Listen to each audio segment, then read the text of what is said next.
안녕하세요. 미드어드슨 가족 여러분. 오늘 하루도 좀 하나님의 사랑에 사로잡혀서 하나님과 함께 하시는 그 영원한 하나님, 그 하나님과 함께 오늘을 그 순간을 살아가시는 여러분들이 되시길, 그렇게 오늘을 누리시는 여러분들이 되시길 바랍니다. 기도합니다. 사도신경하심으로 8월 31일 목요일 새벽 예배를 시작하도록 하겠습니다.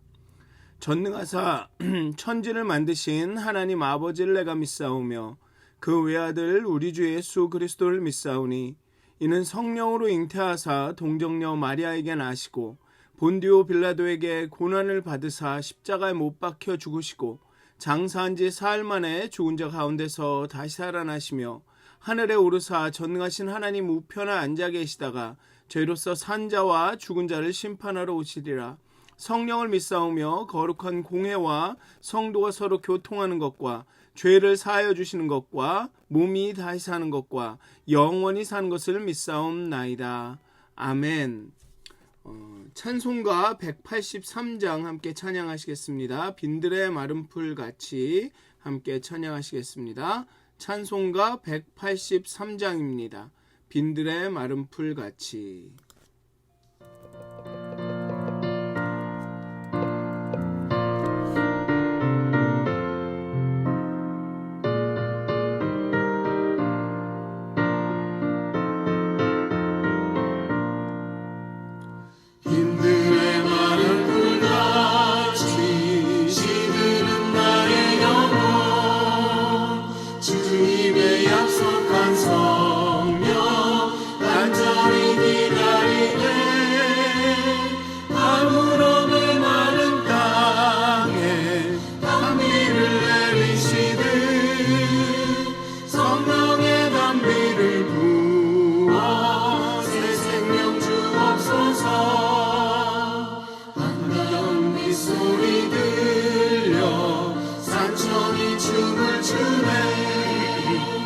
봄비로 내리는 성령 내게로 주옵소서.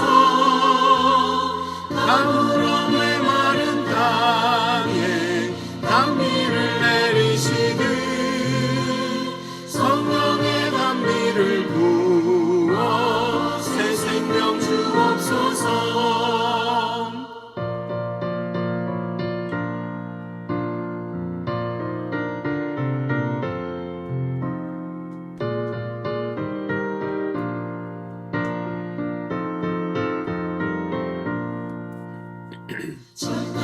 우로를 내려 초목이 부서가니 갈급한 내 심령 위에 성령을 부으소서. 가물어 메마른 땅에 단비를 내리시듯 성령의 단비를 부어 새 생명 주옵소서. 사랑의 언약 어길 수 있사오랴. 오늘의 흡족한 은혜 주실 줄 믿습니다. 가물어 메마른 땅에 단비를 내리시듯 성령의 단비를 부어 새 생명 주옵소서. 아멘. 기도하시겠습니다. 하나님, 우리의 메마른 심령을 하나님 긍휼히 여겨 주시옵소서. 그 십자가의 사랑에 감동하지도 않고 감사하지도 않고 그저 오래전부터 계속 들어왔던 옛날 이야기로만 다 알고 있는 그런 이야기로만 받아들이는 하나님, 우리의 메마른 심령을 긍휼히 여겨 주시옵소서. 십자가에서 죽으신 예수 그리스도의 이야기를 들음에도 하나님 놀라지도 감격하지도 않는 우리의 이 메마른 심령을 하나님 긍휼히 여겨 주시옵소서. 하나님, 우리가 첫사랑을 회복해 하여 주시옵소서. 십자가만 보아도, 예수의 이름만 불러도 우리의 가슴이 떨리고, 우리의 가슴이 그 사랑으로, 은혜로, 감격으로 가득 차던 하나님, 그때로 우리를 돌이켜 주시옵소서. 여호와께로 돌아가게 하여 주시옵소서. 하나님, 성령의 단비를 우리에게 부으사 성령으로 우리 마음 가운데 하나님의 사랑을 가득 부어 주시옵소서. 하나님의 사랑에 사로잡혀 하나님의 사랑의 강권하심에 따라, 그 인도하심 따라 살아가게 하여 주시옵소서.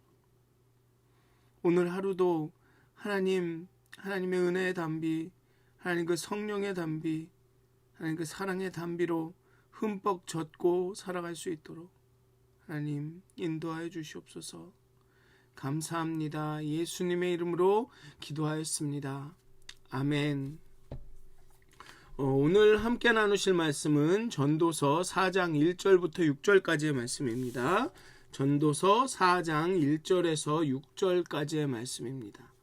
전도서 4장 1절에서 6절까지의 말씀입니다.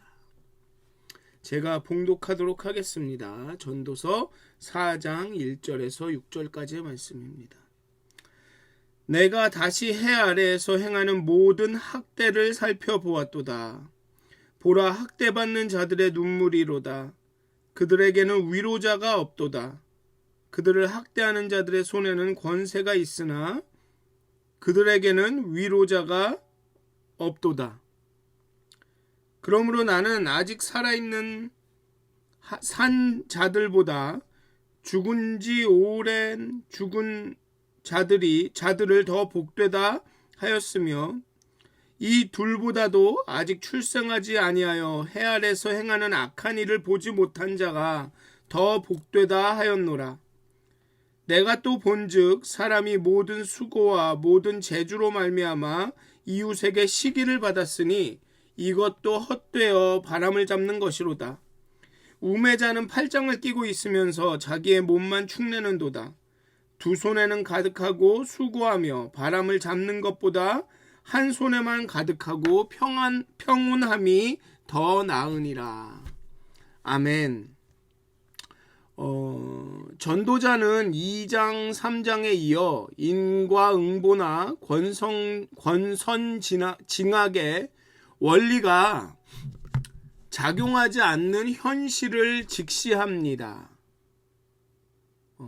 현실에서 벌어지는 일들 중 인과응보의 원리에 어긋나는 몇 가지 예를 들면서 4장을 시작합니다.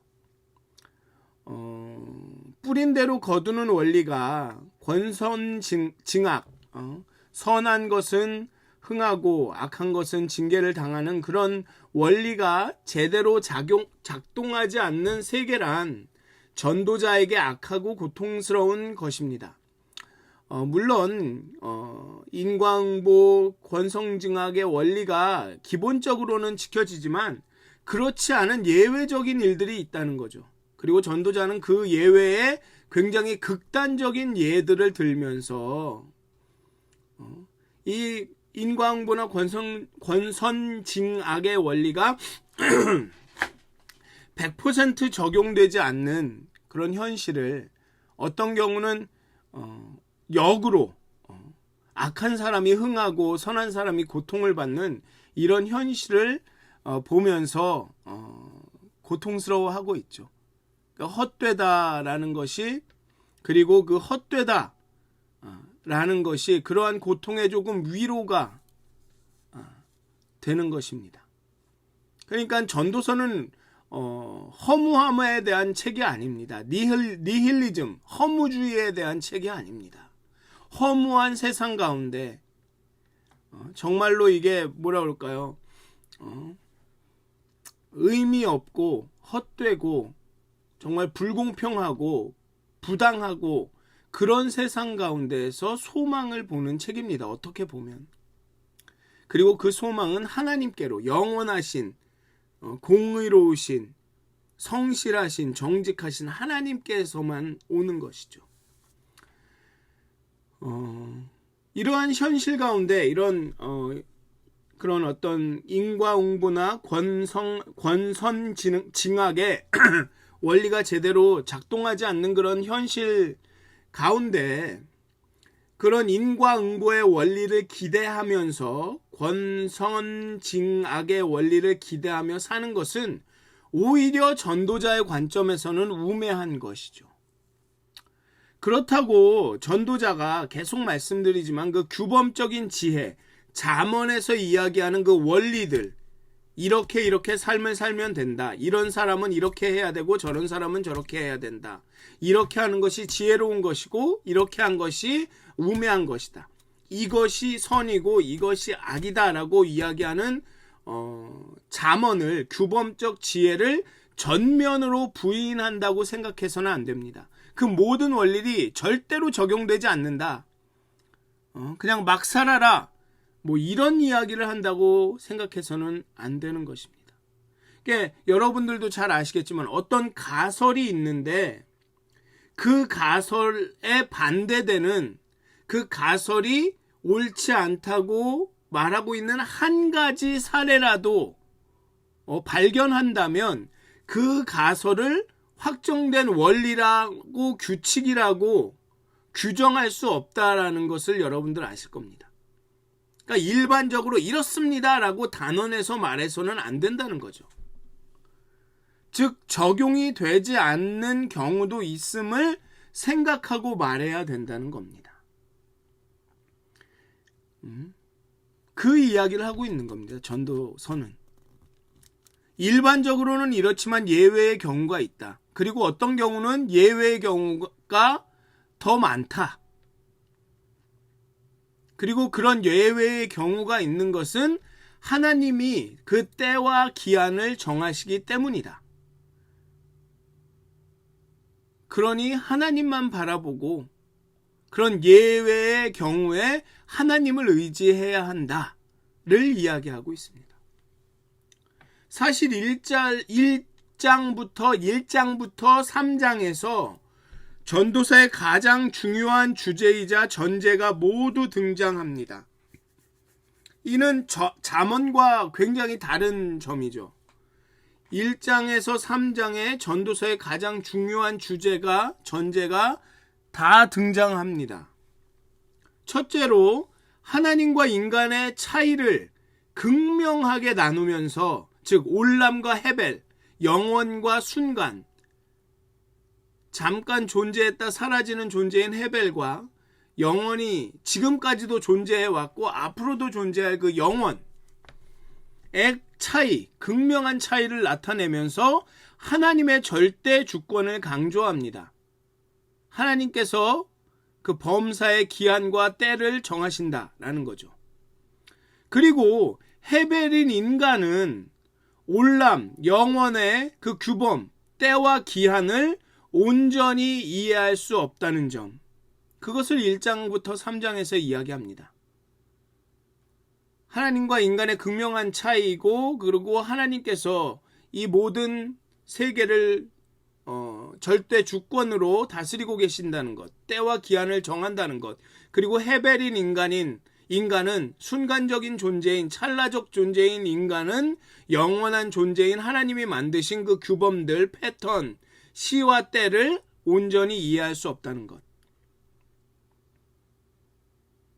그리고 규범적 지혜의 선악 개념 혹은 인과응보의 원리는 그 시점을 확장하면, 그 영원이라는 시점으로 확장하면 적용될 수 없는 경우가 많다는 것. 그것이 전도서가 말하고 있는 주제이자 전제입니다. 그리고 이제 전도서 4장부터는 이런 규범적 지혜를 넘는 대안적인 선악 개념을 제시하고 있습니다. 그렇다면 도대체 선악의 개념이 무엇이냐? 패턴이 없다면 그럼 어떻게 이 삶을 이해해야 하는가에 대해서 4장부터는 쭉 이야기하고 있는 거죠. 그 전도자는 이렇게 묻습니다. 이 세상을 보라. 세상이 공평하고 정의로운가? 물론 이 세상에 공평하고 정의로운 측면도 있습니다. 왜냐? 하나님이 다스리고 계시니까. 하지만 동시에 억울하게 학대당하는 자가 있고 그들의 눈물을 닦아줄 위로자가 없는 것도 현실입니다. 그래서 1절에 보면 학대받는 자들의 눈물이로다. 그들에게 위로자가 없도다.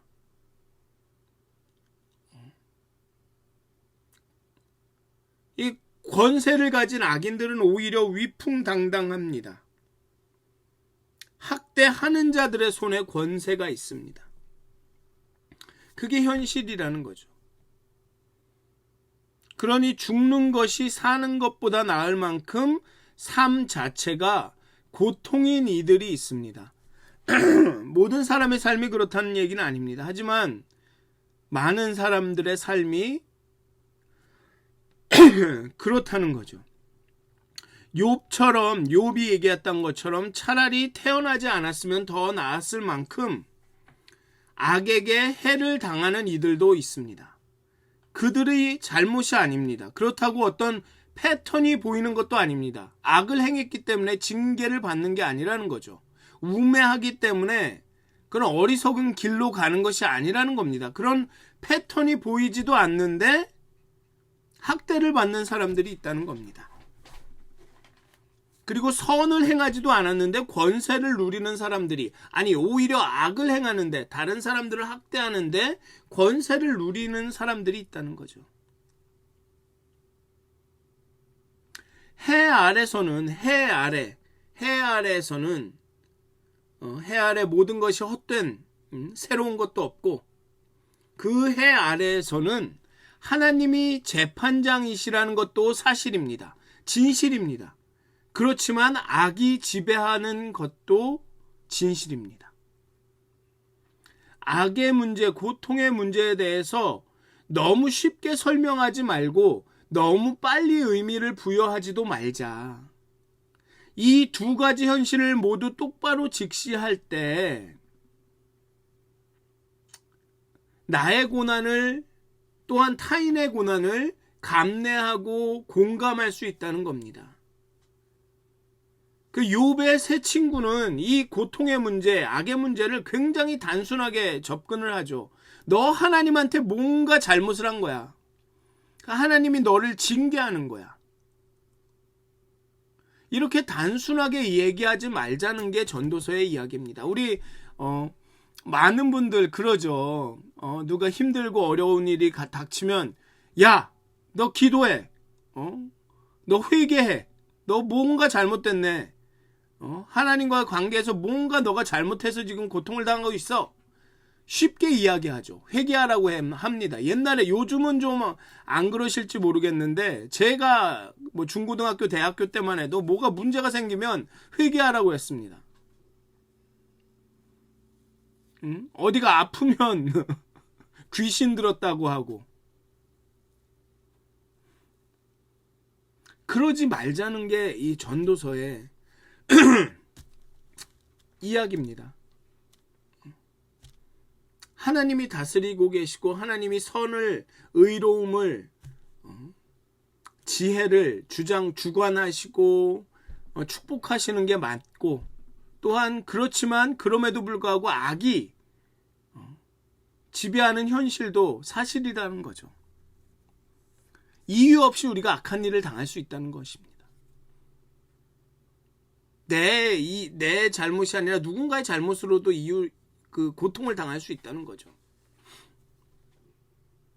이 하나님이 세상을 온전하게 다스리고 계신다는 개념을 다루는 신학이 신정론이라고 하는 겁니다. 그런데 여기에는 중요한 구성 요소 두 가지가 있습니다.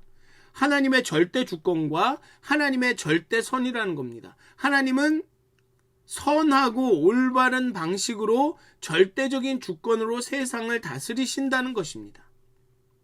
그런데 규범적 지혜나 반성적 지혜, 잠언이나 전도서 모두가 하나님이 세상을 다스리신다는 절대적 주권이 있으시다라는 것에는 동의합니다. 그러나 규범적 지혜는, 잠언은 인과응보의 원리가 바로 하나님의 선하심을 설명하는 원리라고 이야기합니다.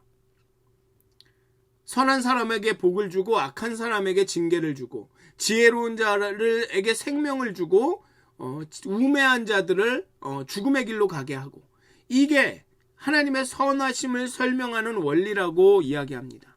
의인과 지혜자에게는 평안과 생명이, 악인과 무지자에게는, 어리석은 자에게는 멸망이 주어진다. 이게 하나님의 선하심이라는 거죠. 그러나 전도서는 이 반성적 지혜는 인과 응보의 원리가 삶에서 벌어지는 모든 일들에, 모든 현상에 적용될 수 없다고 말합니다. 욥은 악인들이 잘 먹고 잘 살며 자자손손 번영하는 현실을 소개합니다.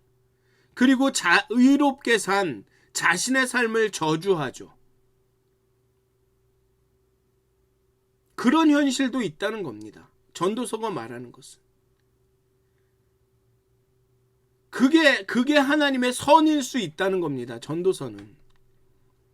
하나님이 주신 권세를 가진 자들이 고아와 과부와 약자를 보호하고 돌봐야 하는데 오히려 압제하고 학대합니다. 이것이 현실인데 그 가운데도 하나님의 선하심이 있다라고 이야기하는 게 전도서인 겁니다. 어떻게 말하면 하나님의 그 선하심을 우리가 어떻게 그 선하심이 나타나는지는 우리가 알 수 없다. 이게 전도서인 겁니다. 잠언은 악인과 우매한 자가 멸망당하고 의인과 지혜로운 자가 평안하고 생명이 있는 게 하나님의 선하심이라고 말한다면, 전도서는 하나님의 선하심이 어떻게 나타나는지 우리 잘 모르겠다. 그건 하나님께 달려있다가 전도서의 아이디어입니다. 욥의 아이디어죠. 욥이 자신의 삶을 저주한 것과 비슷하게, 그래서 전도서의 이 솔로몬 왕은 죽은 지 오래된 사람이, 아니 아직 태어나지 아니한 자가 더 복되다라고 말합니다. 그런 현실을 더 이상 직면하지 않아도 되니까. 그렇지만 이게 염세주의적, 아주 비관적으로 해서는 안 되는 것입니다. 염세주의적으로 아우 세상은 이제 끝났어, 차라리 죽는 게 나아 라는 허무주의적이고 염세주의적이고 비관적으로 해석해서는 안 되는 것입니다. 왜냐하면 9장에서는 전도서 9장에서는 살아있는 개가 죽은 사자보다 낫다고 말하기도 하고, 죽음의 세계 스울에는 일도 계획도 지식도 지혜도 없다고 합니다. 즉 죽음을 긍정적으로 보는 게 아닙니다. 그냥 빨리 죽어버리자라고 얘기하는 게 아니죠. 그러니까 욥이 자신의 삶을 저주한 것과 마찬가지 맥락입니다. 자신이 목도하고 있는 현실을 받아들이기가 얼마나 힘든지를 보여주고 있는 겁니다. 인과 응보의 규범적 지혜가 적용되지 않는 현실이 얼마나 슬프고 악한지를 보여주는 겁니다. 즉 전도자는 살고 싶은 것이죠. 그 잠언이 이야기하는 대로 적용되는 그런 삶을 살고 싶은 겁니다. 선하고 의롭고 지혜로운 자들은 평안과 생명이 넘치고, 악하고 어리석은 자들은 징계를 당하는 그런 세상에 살고 싶은 거죠. 그런데 현실이 그렇지 않은 겁니다. 그러니 잠언에서 말하는 지혜는 전도서의 지혜의 입장에서는 우매한 것이 됩니다. 어리석은 것이 되죠. 그러니까 고통스러워하는 겁니다. 그런데 전도서는 그 고통스러워하는 가운데 자꾸만 하나님을 바라보는 거죠. 야, 하나님밖에 없구나. 하나님밖에 없구나. 하나님의 때와 기한이 하나님이 정하시는 거구나. 선과 악이 평안과 생명을 누리고 징계를 받는 순간도 하나님이 정하시는 거구나. 그렇게 자꾸만 하나님께로 발돋움하는 겁니다. 전도서는. 그런 현실을 보면서. 그 뒤에 또 나오죠. 그러한 좀 뭐라 그럴까요? 부조리한 현실이. 탁월한 재주와 성실함으로 선을 만들어내도 돌아오는 것은 시기와 질투인 것이 세상입니다. 내가 또 본즉 모든 수고와 모든 재주로 말미암아 이웃에게 시기를 받으니, 그렇게 노력을 하고 성실하고 탁월한 능력이 있어도 돌아오는 것이 시기와 질투라는 것입니다. 그게 세상인 것이죠. 또한 동시에 우리도 이웃을 향한 시기가 동기가 되어서 수고하고 노력하고 그럴 때가 있다는 겁니다. 지혜롭고 막 수고하고 노력하지만 때로는 그게 이웃에 대한 시기, 경쟁심 때문에 그럴 때가 더 많다는 거죠. 사실 한국 사회를 가면, 미국 사회는 조금 덜 하긴 하겠지만 한국 사회를 가면 그게 굉장히 심합니다. 옆집에서 뭘 하면 나도 뭘 해야 되고, 옆집 아이를 무슨 문화센터에 보면 우리 집 아이도 보내야 되고, 그게 그 사람들을 시기한다기보다는 그냥 경쟁심이죠. 뒤처져서는 안 된다라는. 그러다 보니까 어떤 재주와 성실함으로 선하게 산 사람도 누군가의 시기와 질투를 받게 되는 세상입니다. 그게 세상인 거죠. 그러니 수고와 지혜를 갖고 뭔가를 해도 선한 결과라고 장담할 수가 없는 겁니다. 때로는 시기를 받기도 하고, 때로는 시기 때문에 그러한 결과를 내기도 하고, 동기가 잘못됐으니 그걸 선하다고 할 수가 있을까요? 그런 세상인 거죠. 만족할 줄도 모르고,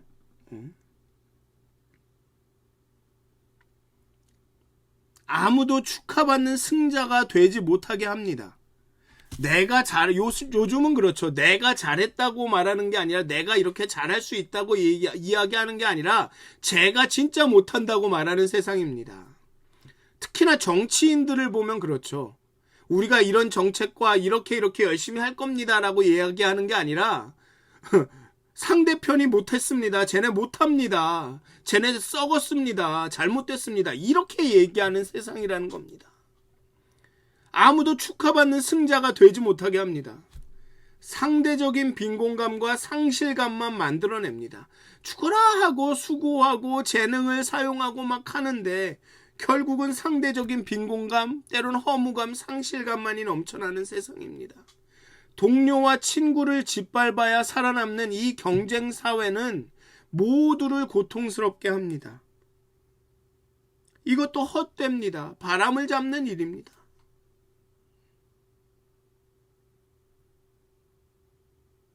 근데 이런 세상 가운데 우리는 어쩔 수 없다라고만 말하죠. 그리스도인들도 그렇습니다. 어쩔 수 없다.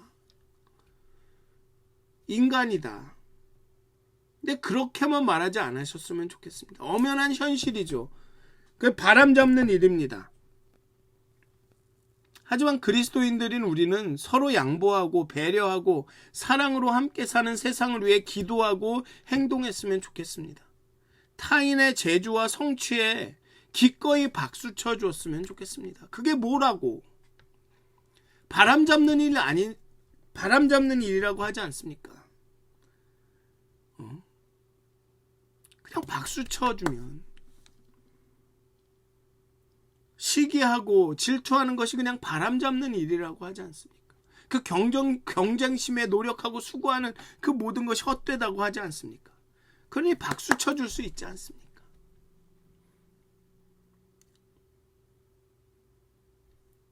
그런 세상 가운데 우매한 자는 보면, 그래, 노력을 해도 시기와 질투만 돌아오고, 나도 때로는 그 시기와 질투, 경쟁심 때문에 그렇게 하고, 그러니 차라리 팔짱을 끼고 아무것도 하지 말자. 이게 이제 염세주의적이고 허무주의적인 거죠. 그런데 전도서는 그것도 옳은 삶의 태도가 아니라고 말합니다. 우매자는 팔짱을 끼고 있으면서 자기의 몸만 축내는도다. 성실하게 일해도 제 몫으로 돌아오지 않는 일이 흔하니 차라리 손 놓고 놀자고 하는 것이 나을 수도 있지만, 오히려 그것은 자기 살을 먹는 것과 같이 불행을 가져옵니다. 자기의 몸만 축내는 거죠. 게을러도 수고를 다해도 다 헛것입니다. 바람을 잡는 일입니다. 그렇다면 어떻게 살아야 할 것인가? 어떻게 살아야 하는가? 6절에 나오죠. 두 손에 가득하고 수고하며 바람을 잡는 것보다는 한 손에만 가득하고 평온함이 더 낫다. 가능하면 경쟁하지 말고 시기하지 말고 오직 한 손에 쥔 것에 자족할 줄 알면서 평온하게 살자.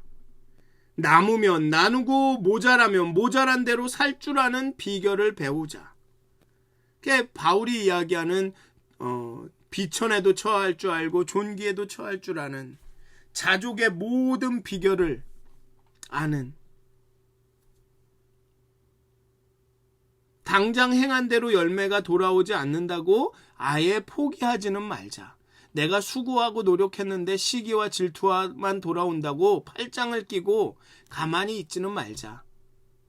한 손에는 가득하고 그냥 이렇게 나눠주면서 두 팔을 팔짱을 끼고 딱 닫고 있는 게 아니라 한 손만 붙들고 한 손은 이렇게 오픈하고 그렇게 살자. 똑같은 얘기죠. 삶은 허무하다고 하지만, 헛되다고 하지만, 해벨이라고 하지만 그럼에도 하나님을 바라보면서 최선을, 오늘을, 그 수고의 결과를 누리면서 그렇게 살자. 그 이야기입니다. 현실은 악이 가득합니다. 부조리가 가득하죠. 인저스티스가 가득합니다. 정당하지 않습니다. 인과응보, 내가 노력한 만큼 돌아오는 것도 아닐 때가 있습니다. 물론 그럴 때도 있죠.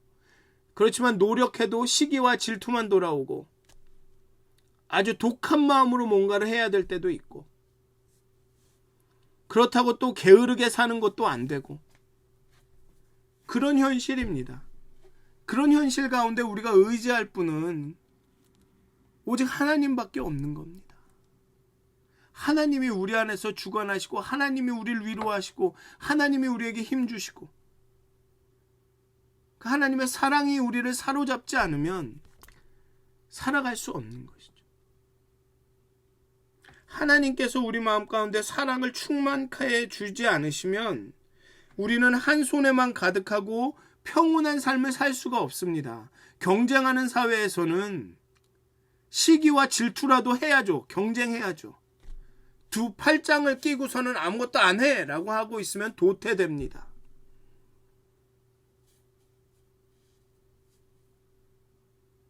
그러니 하나님이 힘주시지 않으면 그런 세상에서 한 손에만 쥐고 한 손은 열고 평온하게 살아갈 수가 없는 겁니다.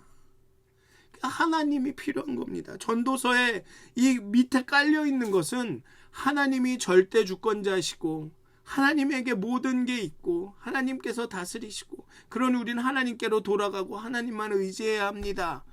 이 전도서의 밑에 그 저변에 쭉 흐르는 겁니다. 그 기본 위에서 세상은 헛되다를 얘기를 계속하고 있는 겁니다.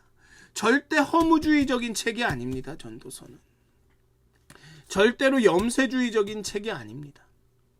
그냥 세상을 포기하라고, 세상은 포기해도 된다고, 그냥 헛되니까 그냥 이렇게 살으라고 말하는 책이 아닙니다. 허무하고 헛되고 그냥 순간적인 찰나적인 삶이지만 하나님이 다스리시기 때문에 충분히 수고하고 노력하고 누리고 즐기며 살만하다라고 말하는 것이 전도서입니다. 사랑하는 믿었은 가족 여러분, 오늘 많은 부조리를, 부정의를 겪으실지도 모릅니다. 억울함을 당하실지도 모릅니다. 수고했는데 돌아오는 게 욕일 수도 있습니다. 그래서 다 그만두고 싶으실 수도 있습니다. 팔짱을 끼고 에이 될 대로 되라 라고 기다리고 싶으실 수도 있습니다. 하지만 그 삶을 하나님이 다스리고 계십니다. 또 그리고 그 하나님이 어떻게 일하실지는 우리는 모릅니다. 정말 분명한 건 하나님은 선하시다라는 겁니다. 하나님은 선하시다, 성실하시다는 겁니다. 하나님의 그 언약을 언제든 지키신다는 겁니다. 우린 그거를 믿고 한 손에만 가득하고 평온하게 살아갈 수 있는 겁니다. 그런 삶을 오늘 사셨으면 좋겠습니다. 오직 하나님만 붙들고 하나님만 의지하고 하나님을 우리의 인생의 그 닷이라고 그러나요? 닷을 삼아서 앵커를 삼아서 그 하나님을 붙들고 오늘 인생의 항해를, 파도는 막 흔들리지만 절대 파손될 리가 염려가 없는 그런 항해를 하시기를 주님의 이름으로 축원드립니다. 기도하시겠습니다. 하나님, 악한 현실 가운데, 정말 부조리한 현실 가운데 수고하고 노력하지만 시기와 질투와 욕만 돌아오는 그 허무한 세상 가운데 하나님, 오직 하나님만을 의지하고 정말 온전히 팔짱을 끼고 정말 다친 삶을 사는 것이 아니라 한 손에는 가득히 들고 한 손은 열고 그렇게 평안히 살 수 있는 그런 믿음을 우리에게 허락하여 주시옵소서. 하나님이 우리에게 약속하신 그 생명과 평안이, 그 희락이, 기쁨이 우리 가운데 오늘 하루 가운데 임하게 하여 주시옵소서. 그 허무한 삶 가운데 오직 하나님만이 우리의 기쁨이 되게 하여 주시옵소서. 감사합니다. 예수님의 이름으로 기도하였습니다. 아멘. 하늘에 계신 우리 아버지여, 이름이 거룩히 여김을 받으시오며 나라의 마옵시며 뜻이 하늘에서 이루어진 것 같이 땅에서도 이루어지이다. 오늘날 우리에게 일용할 양식을 주옵시고 우리가 우리에게 죄 지은 자를 사하여 준 것 같이 우리의 죄를 사하여 주옵시고 우리를 시험에 들게 하지 마옵시고 다만 악에서 구하옵소서. 나라와 권세와 영광이 아버지께 영원히 싸움나이다. 아멘. 오늘도 하나님 안에서 평안하고 행복한 하루가 되시길 주님의 이름으로 기도합니다.